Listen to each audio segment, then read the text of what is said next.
এই তোমরা কেমন আছো? লেখাপড়া করছো তো? লেখাপড়া করতেই হবে। নকল, প্রশ্নফাঁস, জালিয়াতি কোনো কিছুই আর চলবে না। পাপের কথা উঠলেই কোথাও কোথাও বিশেষ প্রতিক্রিয়া দেখা দেয়।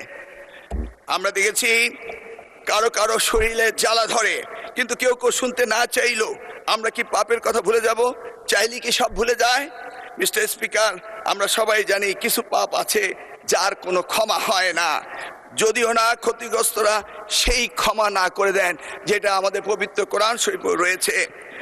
আমরা বাস্তবতায় অনেক সময় অনেক কিছু মেনে নেই, উপেক্ষা করি, হজম করি এবং কম্প্রোমাইজ করি, কিন্তু তাই বলে পাপ কি কখনো মুছে যায়?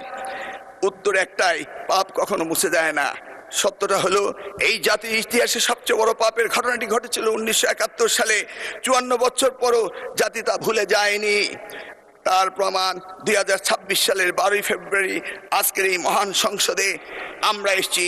সুতরাং এই পাপের কথা আমরা ভুলে যাব না, বরং প্রজন্ম থেকে প্রজন্ম আমরা এই পাপের কথা বলেই যাব। মাননীয় স্পিকার, মিস্টার স্পিকার, পরিস্থিতি আমি যা বলে শেষ করব তা সারা দেশের আমার অতি আদরের সোনামণিদের জন্য বলবো, তাদের উদ্দেশ্যে বলবো, এই তোমরা কেমন আছো?